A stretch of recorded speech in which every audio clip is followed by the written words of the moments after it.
biso RDC tokomi un peu poussé tokoma na katikati soit takotika na bolema ou soit tango ya liwa na biso ekoki. Mais je pense que tango ya liwa na biso ekoki te naza sûr et certain que ceux qui tomeki ko se reprendre tous ensemble ndenge Joseph Kabila zara kala koloba. Chaque fois qu'on répétait dans ma discours n'est que ce n'est qu'ensemble de façon à ce que qu'on arrêter arrogance, qu'on arrêter ambition criminelle. Il y a Grand Ben Laden de la région, il y a Grand Lac. Le Grand Ben Laden ici, c'est bien sûr M. Kagame.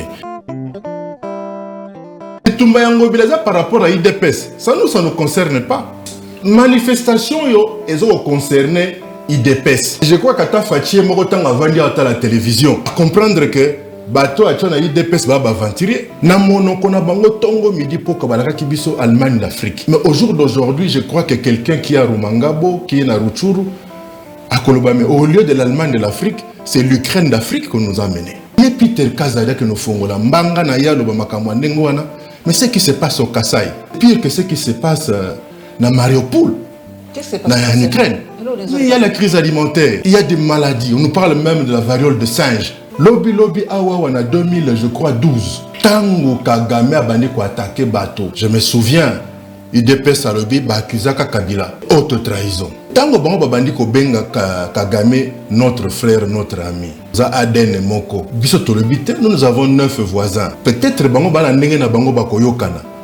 Okake biso to fiotoli manga to lobby que non, tu sais que da trahi. Kasuka toki Kagame a lobby que non, voilà, Kabila n'était pas flexible. Ah, il a dit ça. Aloba yango. Yango tongo midi poka bakoma ko kende Kigali. Ti lelo toza kozela tomo na photo. Ya tata mwasi, ya mama leki, ya koko ya Kabila. Nanu tomoni yango te. Papa Claude Machala e kota la biso lelo na ye to kosolola masolo. Ya mboka bino moko boyebi ke situation mboka ezali moins tendue. Hein, na est kuna ya République démocratique du Congo. Mapinga na biso eza ko sala nyonso pona ko retrouver ba bastion, ko reprendre ba bastion ya ba rebelle. Tu sais bien que situation ça vraiment moi malamu te ba ambassadeur pe ba bengi si biso to ko yoka ne to tanga ka bebino ambassadeur ba bengi si ko pe explication lo bien OK na yepete. Tozo e batendenge nini to sisa makambo yo. Papa Claude Machala sengo mingi ya koyamba yo na plateau na biso. Non, merci beaucoup pour l'honneur maman. Chaque fois benga ngo ebikina kana. To ya kapo talaka kabino bato mayele bo pesa biso mwa mayele. Papa lelo to la muki lisusu to ki susu bato bakufina est la République. Une trentaine de morts. Ya on a la mituna ka. Soki penza to bato wana baka bato to baka bato te. Ni konoso ko la muka 30, 15, 10 na mituna so ezaka ka ba chiffre to ezape abato asolo kwa bana mai na makia kwa ngai. D'abord, il y a passé que la situation n'est perdurée. Il y a na Tongo, na Tangi, na Yoki, plus de 51 personnes. Ah, Yoki Tobi 51, il y a 30, c'est que Mati. Voilà, 51 personnes et des dizaines de véhicules brûlés, Banda Koeziki, Batumbi, bref. Et comme le col a moi gangrène mon kobo yo yebi que ce gangrène ou met dans notre moto soka soit moto wana ako tika la infirmité ou soit carrément liwe ko emporter. Alors biso RDC to komi un peu poussé to koma na katikati soit ako tika na bolema ou soit tango ya liwa na biso ekoki. Mais je pense que tango ya liwa na biso ekoki te et naza sûr et certain que ceux qui tomeki ko se reprendre tous ensemble ndenge Joseph Kabila zara kala koloba. Chaque fois qu'on répétait dans ma discours n'est que ce n'est qu'ensemble on pourrait vaincre non seulement la maladie mais le vecteur qui cause la maladie, parce que biso wana Congo comme le kola tozo wela ko koluka kosi sa malaria mais salito ezokumba ngungi ezokumba malaria toza ko kotika salité zo bebele ezo sala ke bangungi bazo koma pe bele. Donc toluka rapidement to tchabe ego na biso de côté, voire même adversité na biso mosusu de côté, et le Mouzé Laurent Désiré Kabila ne jamais trahir le Congo. Ne jamais trahir le Congo, ce n'est pas seulement que okoma ntomato motindami ya baeba koluka pasi za la kaka na mboka na biso, mais ça aussi koluka entre nous qu'est-ce qui peut être fait de façon à ce que quoi arrêter l'arrogance, quoi arrêter l'ambition criminelle. Il y a le grand Ben Laden de la région, il y a Grand Lac, le grand Ben Laden ici, c'est bien sûr M. Kagame. Donc, Toza vraiment appelé à se remettre en cause. Olobi papa bosa la totia baego na biso de côté toyo kana pona intérêt mboka na ko tangela yo RFI bakambo papa Peter Kazadi alobi alobi personne n'ignore que notre armée a été dirigée à un moment donné par un officier de l'armée rwandaise qui personne n'ignore que c'est Kabila qui par le mécanisme de brassage réinsertion a fait entrer dans notre armée des officiers rwandais et des militaires rwandais qui continuent à poser des problèmes à notre pays. Félix Tshisekedi n'a à ce jour jamais nommé un seul officier. Il travaille avec ce qu'il a trouvé. Nous ne sommes en rien responsables de ce qui arrive. Le FCC devrait se taire et demander pardon au peuple congolais pour l'avoir plongé dans cet état d'insécurité depuis plus de 20 ans, plutôt que de chercher à incomber la faute au pouvoir actuel qui a hérité de cette situation. Vous savez... Papa, faute, bino. Bino de botia barwande. Binonde bonoma bato. Ce qui n'a pas koloba par rapport à ba propos si irresponsable. C'est vrai, c'est un avocat, mais c'est vraiment un petit monsieur. C'est pas un homme d'État. Vous savez, quand vous accédez aux affaires, vous êtes censé prendre en compte et le passif et l'actif. Ozoka, Joseph Kabila tango tiki bokonzi tango passation et salami de manière civilisée et pacifique à Bokonzi, la RDC avait la 10e armée la plus puissante d'Afrique. Et là, ce n'était pas un problème. Que Peter Kazadia Lobake, voilà, parce qu'il y a eu des brassages, on aurait mis des Rwandais. Et alors, tous ces délinquants au Bazalaka, na Bemba. Oyo Basalape que Bemba se retrouvait 10 ans de prison.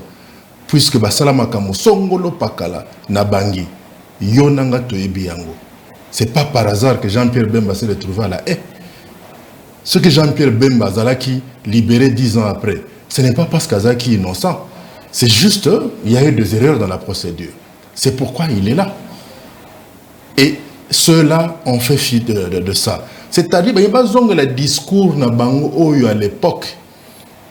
Bazako misait sur le sentiment anti-rwandais.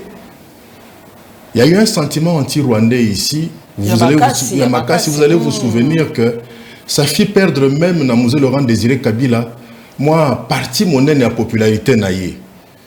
N'eût été fort et salamaki na compte il y a éveil patriotique. Campagne, il y a la paix se gagne. Autant la paix se gagne comme le pain et il fallait se battre. Et Mouzé Laurent Désiré Kabila est conseillé dans le peuple congolais.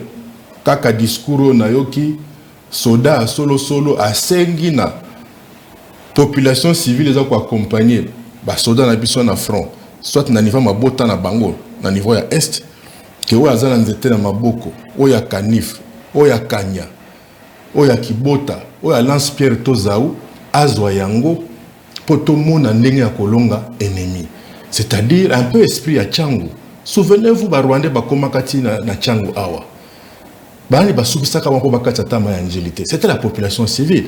Qu'au jour d'aujourd'hui, un monsieur comme Peter Kazadi, qui a une peur bleue, qui si que Joseph Kabila s'est prononcé, t'es qu'à la candidat.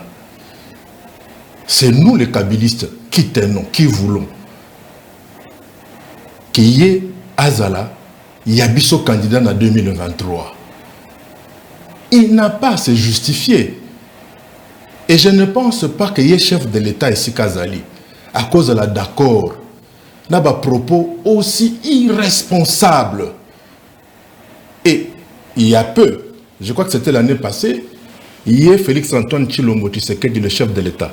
Tolanda qui a se plaindre qu'il donne raison à son prédécesseur, tant qu'il se plaindre l'Ikamboya entourage.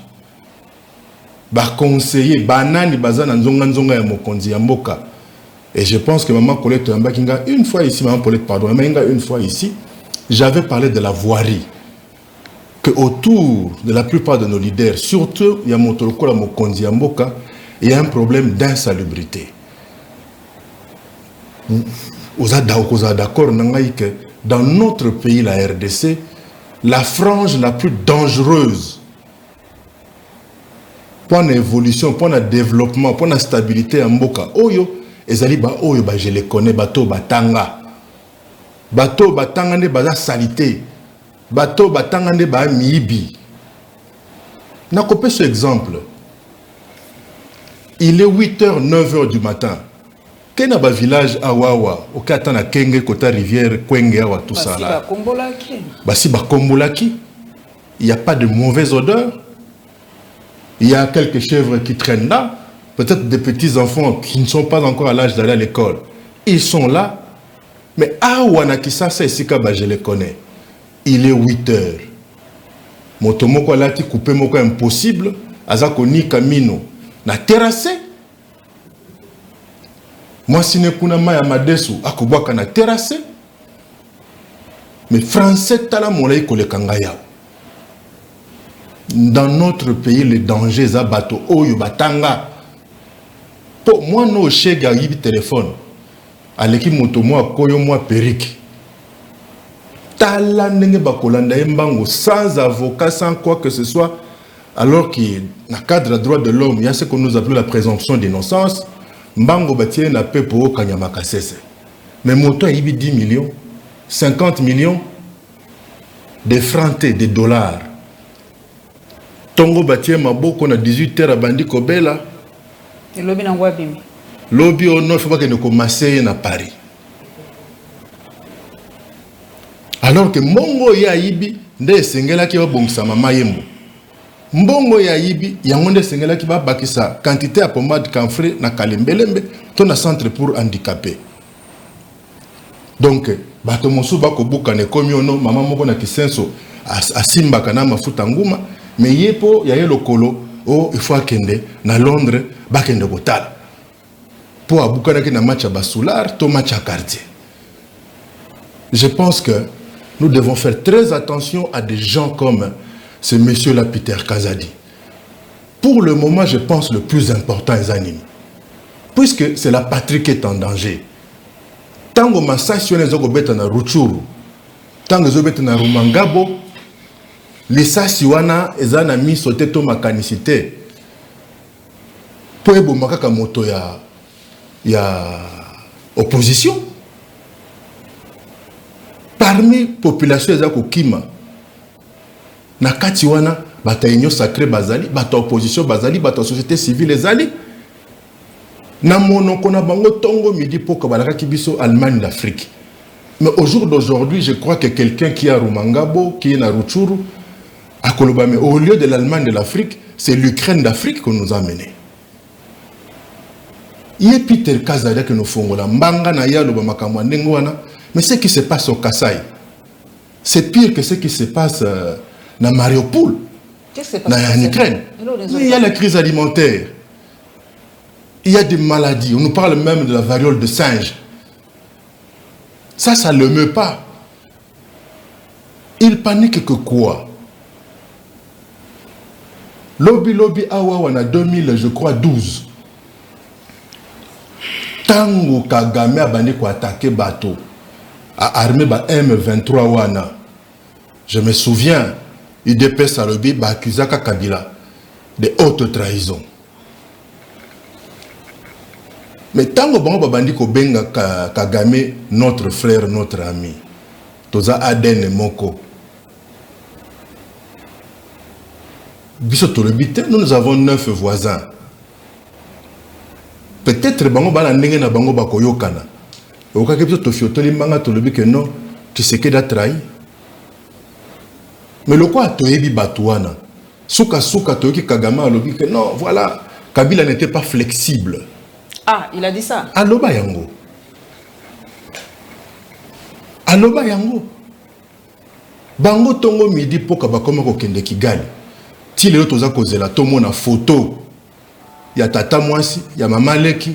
Il y a Koko ya Kabila. Non, tout le monde est en côté. Mais mixage n'a brassage, les équipes erreur, mon n'est pas l'armée. Nani imposa Kabiso mixage. Les équipes imposé. Je crois que nous sommes allés dans le dialogue. Toujours la fameuse communauté internationale.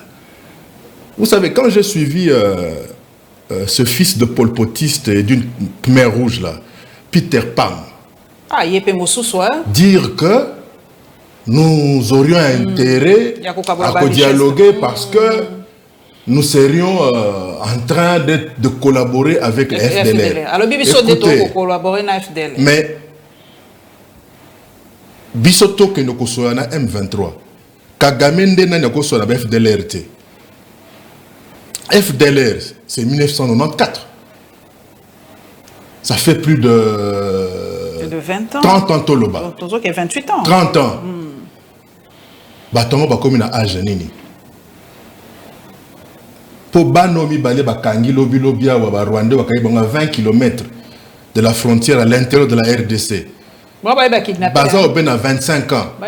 Ba kidnappé na kata loponga bato. Je crois que l'UDPS a un problème de communication. Nous sommes déjà tous sous tension.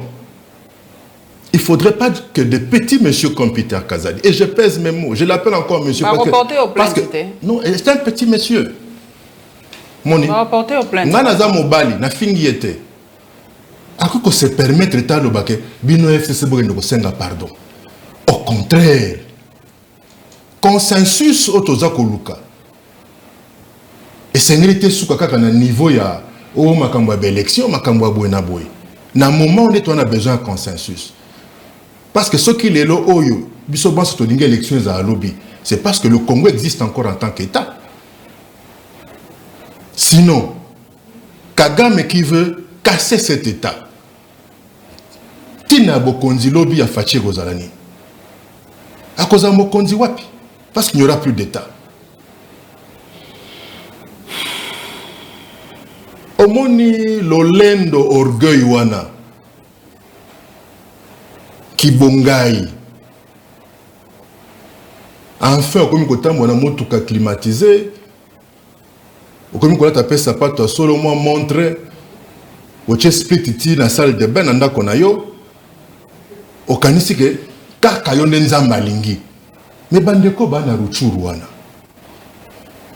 Bandeko na moni mama wana nzela atamboliti afukami abandi kolela aza kolobake soki bakobomba ya kobomeka kawana. Des problèmes bon comme on a dit ça parce que bakina basotu kaka tongo moko ba yebisi bango inga basi badui bakati mai na courant ngayo naza ko vendre à l'étranger na ya awa une fois muza bengisi ngai na ke kokuta mamo ya ngai pauvre maman na ngai mi souhaitelie ngwa nini papa biso to suna maite courant ezate kota na ndako bakiti nyo surtout asala manger na silisi na kobuka parce qu'il faut na lamba. Alors wendo kolosoi suka suka yeko kopesa bango kombo banyangala kata. Siko yé na RFI lisusu. C'est-à-dire moi je crois que le chef de l'État doit faire très attention avec certains de ses collaborateurs. Donc quelque part bazo collaborer avec l'ennemi de manière inconsciente. Alors baketi sikoyo kabila ba généraux surtout ezali kaka oyo kabila tikaki. Donc ba généraux surtout ba komi mabe. Je faut réformer. Ba soldats surtout oyo kabila tikaki baza mabe. To changer armée ba nommer ba tomosusu. Malamu ko tuna ye. Parce que yaza wana ta gardiennage a pamba salate. Comment qu'on se permettre à juger armée na biso? Démobiliser l'armée, mais moi, mais voilà, l'armée est politique, non? Mais voilà, tout apporter une plainte pour Yenani. Je pense que Bakonzi armée Baza Kolanda. Ba généraux wana oyo kabila tika wana. Oyo yaza ko minimiser. Soki Félix Tshisekedi atiki bango. C'est que en eux a trouvé expertise moko boye. En eux a trouvé valeur mokoboy, a trouvé loyauté mokoboy que baza malgré Kabila Kei ou Achaka Bango baza prêt à défendre le Kolo. Mais il n'appartient pas à un collaborateur, à chef de l'État, soit-il proche collaborateur, un certain Peter Kazadi, de vouloir remettre en cause décision à Félix qui accepte de continuer avec ce qu'il a trouvé. Est-ce que tant que Mouza Yaka Awa a benganaka basoda baso? Tant que Mouza Yaka Awa si à travers ka mingi na bo kaka bao bagi na renseignement na aner à travers ka na bango. Les lopes va service va changer hein. Mais on y surtout bazawana. Baba fonctionnaire à Kalat. Dites-moi. Donc il y a kanisi pendant que Fachi Aza comment dirais-je na expertise penzate pour atika kaka boye basodana ya akutaki basa mosana bango. Ce n'est pas le moment où topé sa pondération à l'individu en dengewana, topé sa pondération à maloba, irresponsable, irresponsable à Bongo. Et là, j'en appelle au chef de l'État. Abandako bendaka matoi na ba collaborateur à modèle wana. Pour eux, bazako kenge lekolo, bazako be basoda akala. Et comme il peut les Cambouango, il y a des menaces par rapport au cas de la guerre, il y a tout le temps sur Twitter. Papa, comme on a dit, Zakarimba, il y a lobby, il y a 3 journalistes à tuer, à Tanguy, Stani Boujakera, Steve Wembi, ou Elongine na ko mona ngomba la beauté. Ba lobby na bango bazali ba collaborateurs, na tanga penza po et comme na ko bangisa, sont des agents doubles du Rwanda, République démocratique du Congo, jouant le sale rôle d'agents de la propagande. De billets verts sont mis à leur disposition pour assurer les relais d'information et la guerre médiatique 24/24 contre la mère patrie. N'a qu'à comprendre que. Il y a un moto à partir de na yebi pété tout temps quand na Twitter biso to mona ka pe information comme on a yé Mulumbaka Ninda pat. Donc ce qu'on a qu'à comprendre que ben information ben journaliste va passer information nini. Po ngato na tangi nini bango kuna pe bazali pe na bato faut pe to yeba eloko bango pe ba ko loba soki banga stani ya lobby ba lobby a ko relayer siko musana biso e koma nini to kanga monoko to sa su musala te. Moi je pense que comme déjà ko la gisa biso ya ko bomana biso et ça grave makamzu biso to le kisa ka ko stani ya ko iko kufa Steve ko kufa ngana ko kufa ba komi ko tia biso ko indexer biso que toza ko relayer information ya ba ennemi mais ata la guerre ngo risque ukrainienne ba risque ba loba makambo interne ba to loba na lobby Bino ba journaliste c'est beaucoup relayé makambo benemi. Mais ambassadeur rwandais wana ba convoquer qui est?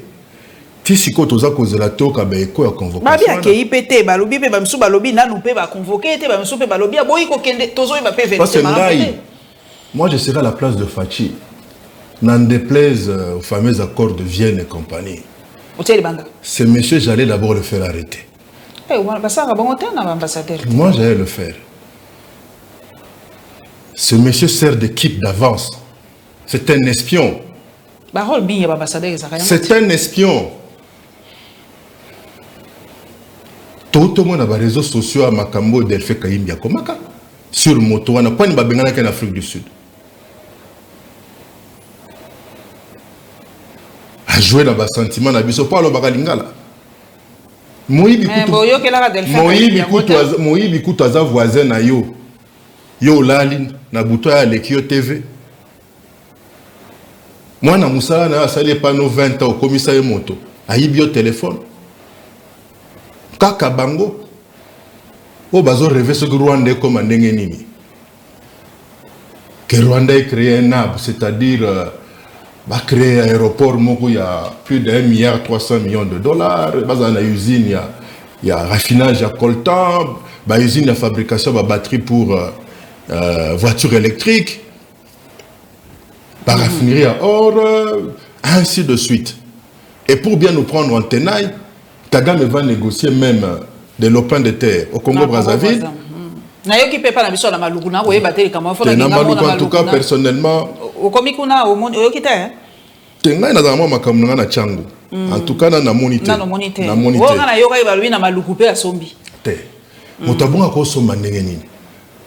D'abord, il faut considérer que la Ben Laden. Il y a ça le Ben Laden pour la bisoba congolais.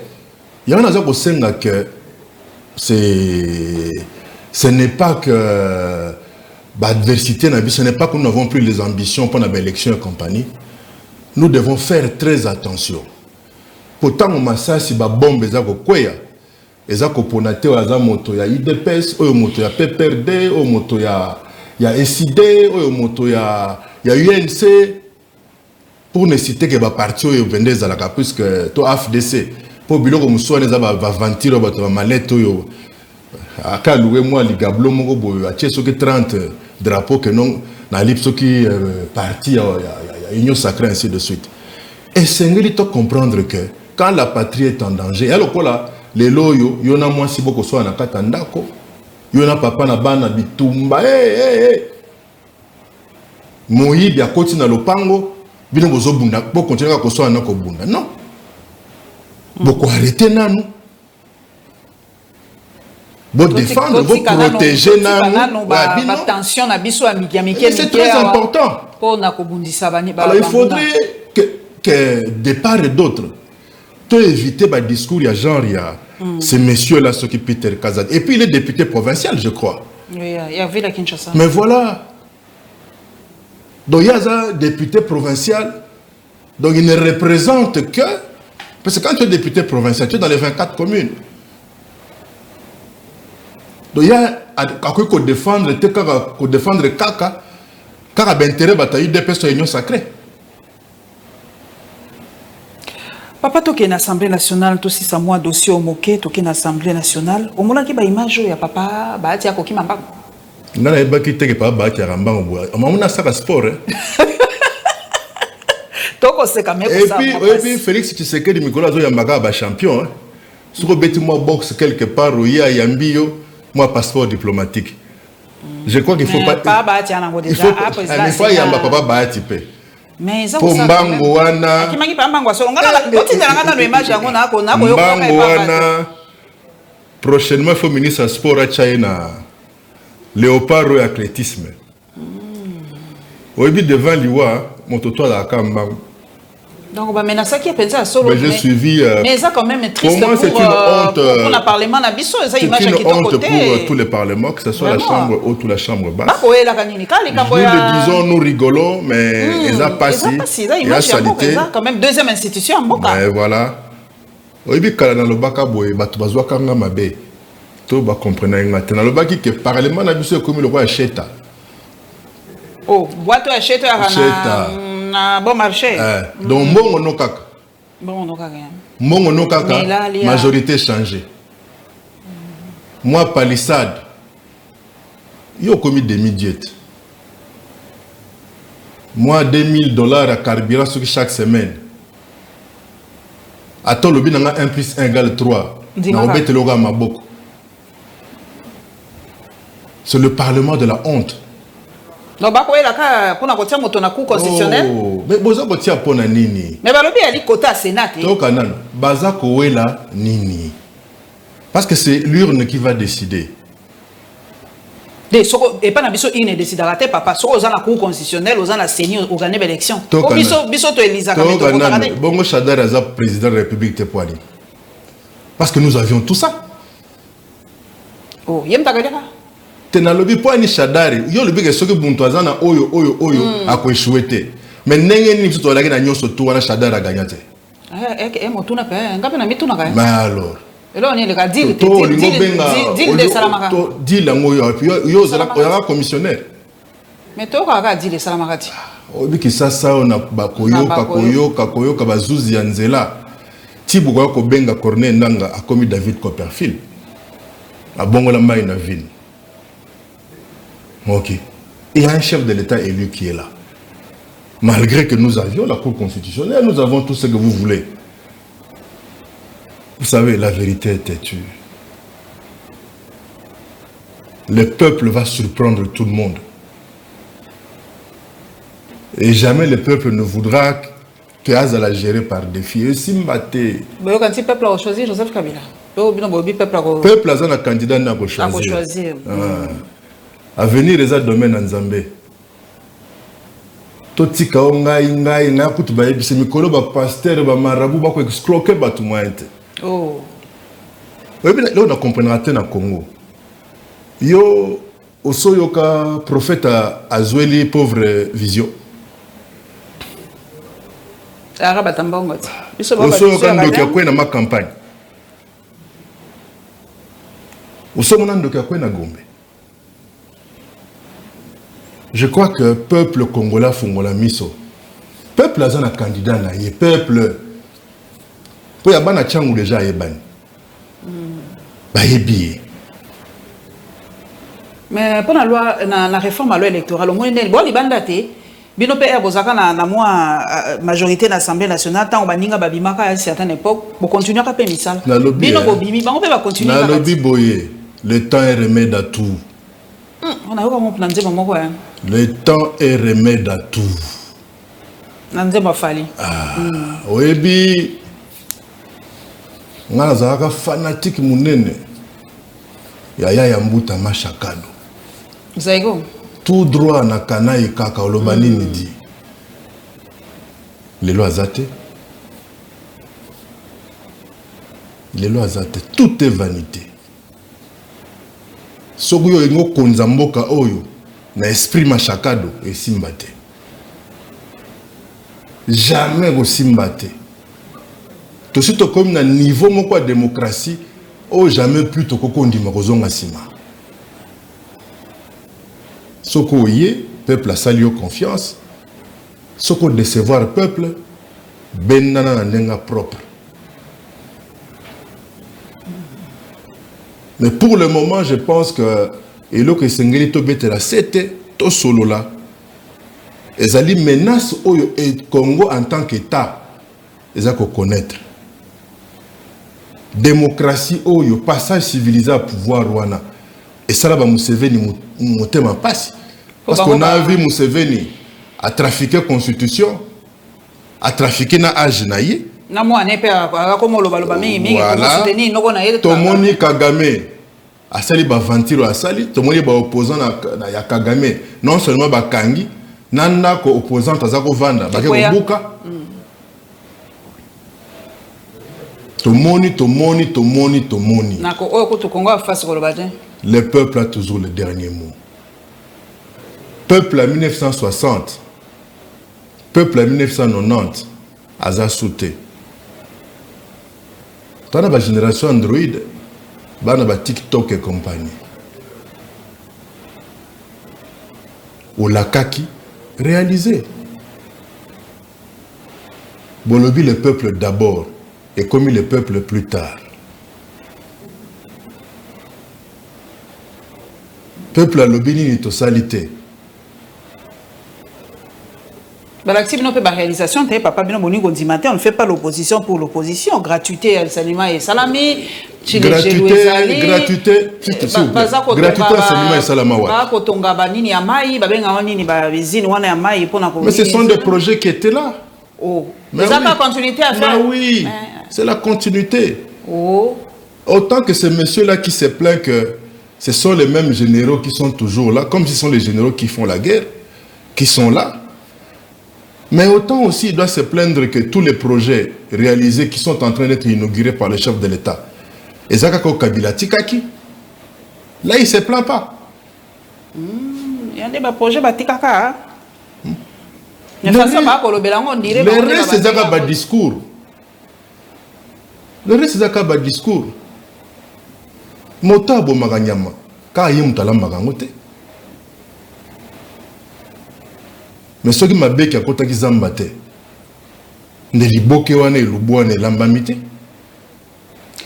Toi que des cassis les sous tous on gagne qui ça ça toi tu calacana qui ça papa nani. Au moment qui dimanche ne qui ça c'est n'ingana kiti. Ni n'ango salamai. Ah papa yo ça qui a qui ça. Au moment qui stade ne ton été. Parti monene oyo ko soutenir. Parti monene, parti ni. Parti assez petit oyo ko soutenir candidature ya Mokonzi. Parti en 2023. Oh, assez petit. Stade plein à craquer. Plein. Eh, plein quoi. Ah. Eh, plein.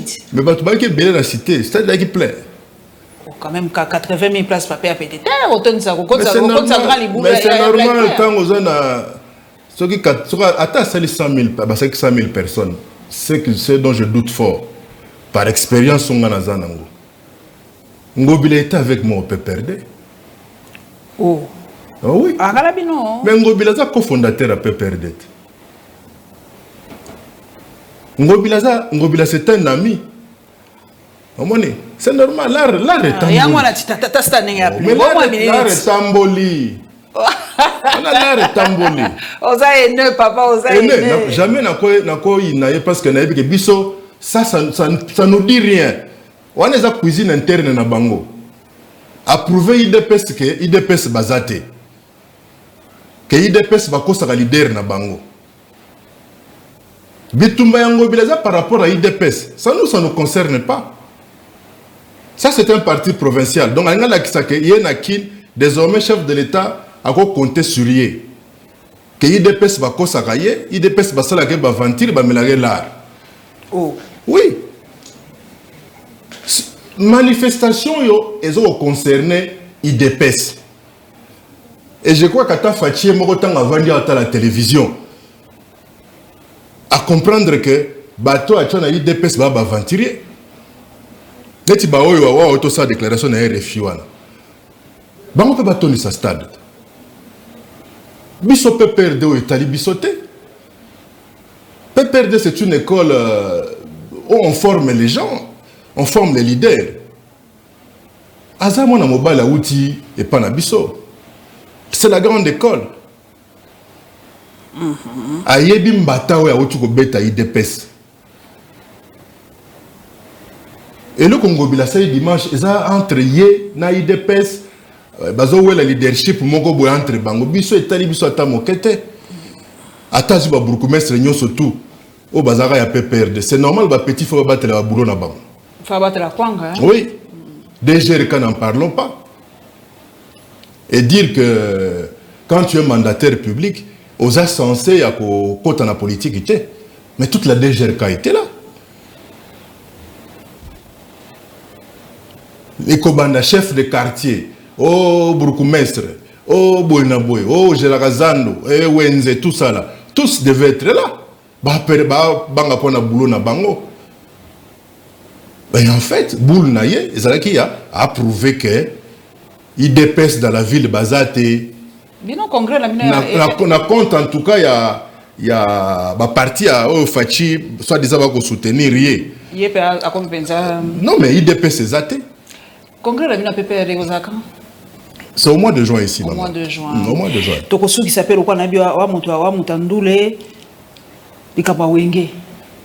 Au moins on est ni pour bateau sous ngala la opinion il y a ba compatriotes ba sous bazolo yali bien moi réconciliation ana isa quand même Wenge a quand même patrimoine national to batela yango réconciliation ne ko sala bien ba sous alobi le moment n'est pas choisi la date surtout les date moko historique les date moko très politique ba quoi ko tiango le 30 t pour na yo za moto musique au moins yango ndenge ni on appelle Claude Machala côté ndoule. D'abord que c'est que les gens oublient que parmi ba symbole minene l'indépendance na biso soko longoli barmoirie longoli national longoli drapeau to kana nzembo moko symboliser ka mokolo wana indépendance tcha et comment beta partout voilà donc quand on parle des artistes et musiciens moi respect moi begare ezala arrêtez-moi cette petite opinion là de penser que artistes et musiciens c'est non moto monene ba grand calé wana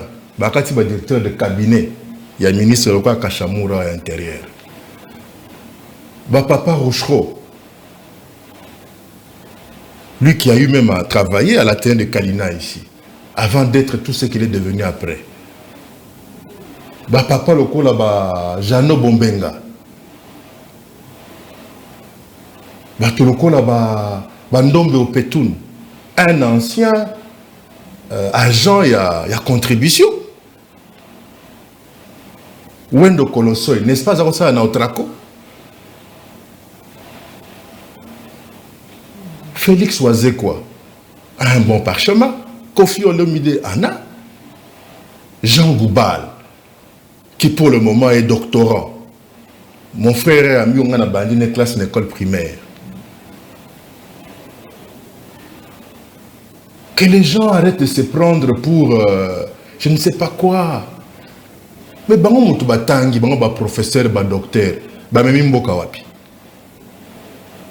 Wenge Muzika, c'est une époque de notre vie. qu'on le veuille ou pas. On est un catalyseur, un inspirateur, un muse. Il y a une génération qui surtout les lots. À un certain moment, notre pays avait des problèmes à imposer son nom dans les grands concerts de nations. Ce sont les musiciens. C'est le Ndombolo qui a continué à faire parler du Zaïre et de la RDC. Pendant que les intellos, eux, étaient plus préoccupés à détruire, à organiser des guerres, à voler, à organiser les détournements publics, à spolier les biens de l'État. J'encourage le projet. Vraiment, je suis partant. Et je demanderai à mes jeunes frères que Bassala Yango dans l'humilité et que réconciliation au Bassélé, base à la transparence, pour qu'après ceci, base à chance, il y a qu'on se produire, qu'on reproduire, va servir d'exemple à tous ceux-là qui, en ce moment-ci, seraient en train de vivre une sorte de séparation, de divorce. Vraiment, bon vent à eux et bonne chance à leur projet. Je soutiens ce projet. Et le 30 juin, il fait ça, même si nos frères de l'autre côté sont dans la situation qu'ils sont en train de traverser, Bassala Yango, et puis dans Sepeli, dans Iloko, c'est depuis hier que j'ai appris ça, qu'une bonne partie, il y a des bénéfices au bako réalisé, Mbongwane qu'on a destiné à Kosalisa, Bassi y a des soldats, des blessés de guerre, des déplacés de guerre. J'espère que et bon, bah millions, bino ba professeur, ba docteur, ba nini tout ça, ba millions boui biwana. Banda ko bosomi na Dubaï, côté kata mon côté. Banda ko bosomi na ba Grèce na ba Turquie. C'est tout Turquie mais colonel. Alors, na yebi, toi la liste na bango. On dit comment tout le monde a des vestes, boîte de sapatos, na cirage belé. De l'eau pas comme qu'on vend, comme qu'on prend un vin comme un restaurant. Hein? Il y a un encourager vraiment IGF. IGF Kanga bango donc trop de fois quoi na mboko. Ah papa Gilles Alingete. Mbala oyo justice au lieu comme manga batwana mi ya cravate na makala. Batina pepe kanyama na kanyama kasese. Ah vous avez bien, bah ça non moi bilanga ba kangi yo penza o libaki 10 millions bo ba pesi. Ba pesi na yo moi 500 hectares à Manioko na moi Congo moga dimi. Vraiment oh belle idée penza. C'est Congo moga dimi. Yé pe na Congo penza. Yé na Congo. Pourtant on bela mu Congo be hémorroïde banini. Tant on bimakuna. Oui basute. Biloko ya makala oyo. Et comme le kola moi pasta. Moi j'ai. Et comme moi j'ai. Ba kangi yo Kanyama kuna keto ngababa. Keno ko tonga baba. Osala baba penza. Osala baba penza. Na okola de amutu bo osala baba image. Surtout yé. Surtout yé. Na molika mutu bo osala baba image te bo excuse. Yé mo le lupangu na yé. Yé mo le lupangu na yaza na 13 jeep. Na molika mutu bo osala baba. Na 13 jeep tipangu. Oui, excusez-moi. Mais la tika non na wenge. Mais moi polémique eko bima pona bio wa mutamdula hein. Ba misusu ba misusu ba beta, ba misusu ba beta te, ba misusu ba yemba kite, ba misusu ba sala wenge te. Pour anime. Pour que mutu nyonso aleka na wenge fa beta te. Non, pas nécessairement nous sommes aleka na wenge. Tout celui qui a l'esprit wenge.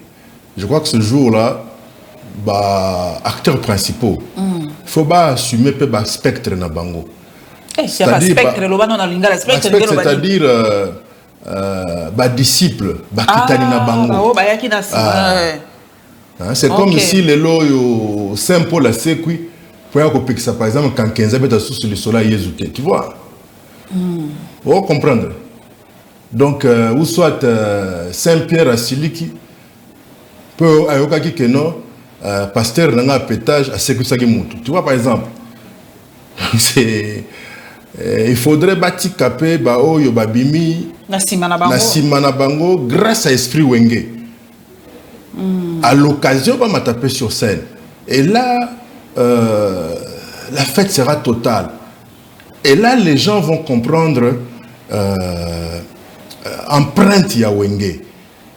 C'est-à-dire quand vous prenez le wenge BCBG, vous avez ceux qui sont sortis, qui se sont affirmés par les biens maison mère. Ce que ce serait affirmé par les autres Wenge. Ce que 4, non? Oui, ce que je juge d'été. Voilà, c'est l'esprit Wenge toujours. Faire, c'était le petit Lacoste. Lacoste, c'était Wera. Mais oui, il faut qu'on soit bango. C'est ça l'esprit. Wenge, c'est un état d'esprit, c'est une façon de s'habiller, de parler, de se comporter en société, de rêver. Greco, Matolo, Mulungudi, bango baibili kamoya, Mulungudi na bango baibi amote. Mundungu, ba mundungu na bango wana, esprit onatile le zali, esprit Matolo. Na kosusa na likambo babi na tuna yo likambo ba producteur congolais. Papa babi musique na biso pesa kokufa pour ba producteur ba ali sauter. So ile loto moni ba musique nigériane. Ba producteur ba musicien kala comme ba producteur bazo sala ba fit mingi entre bango baza komi teka penza pour ani biso musique na biso aspect wana ba benga ngoni business ezate. Non mais c'est normal puisque l'État n'a pas voulu accompagner. Personnellement, j'ai été directeur général de la Société nationale des éditeurs et des droits d'auteur. Okay. Et d'ailleurs Sokoda que vous voyez là est à cerveau nangai. Je suis pratiquement l'initiateur et Lokwana Sokoda. Avec l'aide de mon ministre de l'époque, l'ambassadeur Christophe Muzungu. Okay. Nous avons travaillé sérieusement sur ce projet avec le bureau béninois de droits d'auteur. J'ai plus d'une fois été là avec la SACEM, la SABAM, ainsi de suite. Moi, je dirais seulement ceci. La piraterie a fait son temps. Au jour d'aujourd'hui, c'est plus les plateformes. Le streaming, donc. Et voilà. Produire, c'est un business. À un certain moment, nous avons perdu beaucoup trop d'argent. Et il n'y a pas que la piraterie. Il y a qui combattants. Parce que ces gens-là, au jour d'aujourd'hui, moi je suis arrivé à la conclusion que ces gens-là, sans le savoir, ils ont travaillé au détriment de notre culture, du moins de notre musique, mais au profit, il y a ma culture, il y a Mboka Mosusu. C'est ces gens-là qui ont propulsé les Nigérians. La musique, par exemple, ivoirienne. Un peu plus. Aux Omona. La Tanzanie, les Tanzanienne, et ainsi de suite. Et dire que presque partout là, ils écoutaient notre musique. Or, vous ne pouvez pas faire le grand showbiz sans les concerts, sans passer par Paris. Même pour les Américains, Paris c'est la place peu tournante. Mais on a vu ces combattants faire ce qu'ils ont fait. Et on a vu l'État, les États Schengen, pratiquement se ranger derrière les combattants et laisser faire. On a laissé faire. Et quelque part, on a arrêté l'hégémonie congolaise. Le Congo, ça a commencé à trop s'imposer à travers sa musique. Alors, utilisez-moi Bozoba, moi manque ya Boyoka Inabiso. Et on a étouffé comme ça. Source soit revenu pour Namboka Yangoana. Aujourd'hui, il y a la guerre en Ukraine. Ce n'est pas pour autant que les artistes, musiciens, gymnastes, tout, je ne sais pas quoi. Eurovision, mais voilà. Mais voilà. Et vous pensez qu'ils sont moins patriotes que nous? À quoi ça sert de combattre la musique en Bokanayo, tout ça là? Mais faites une bête à la musique en Bokanayo. Et sur place, là-bas, vous avez des groupes qui se produisent chaque week-end. La plupart composés des anciens, des orchestres qui nous besoin de bête en apoto.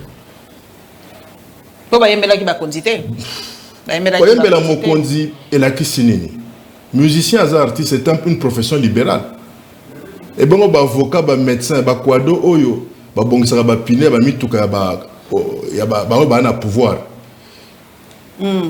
Ba médecin baza ko soigner, basi bana, ba kondio bazaki na pouvoir to ba na pouvoir. Poni botika ba na poto. Kwado bongisi pine ya to na pese exemple ya muntu moko IDPS. Sko oboma kwado wana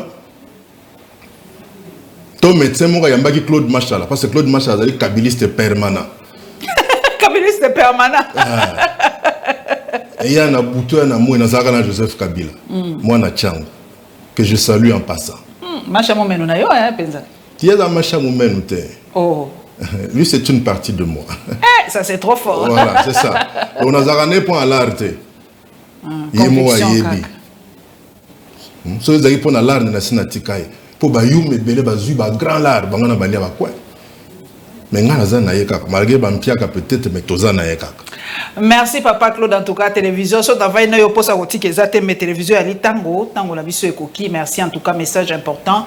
Alobito valoriser ba musicien na biso bazali batomoko très important bazali ko véhiculer pe image ba ambassadeur na benga bango penza ba ambassadeur ya mboka na biso ya solo penza o soki mboke kwei mwa moke bango nde ba porta ka voix na biso na ko mona mingi ba artiste na biso bazali ko évoluer lelo ba komi musika soki na moni moto kwa dajo akoyemba akoti pe na rythme na biso ça moi plaisir hein. Mais il y a motuya ya lelo na conscient que na population na biso na peuple na biso tout le cas créer moi consensus bomoko face à l'ennemi rwandais. To pesa lisusu pondération te na maloba ya ba venturier lokola oyo ba yambaki na refus. Merci en tout cas to tikala na no bomoko to tia na no ba ego de côté pour te sauver mboka na biso puisque la menace est réellement très sérieuse. To komona na mbalasima.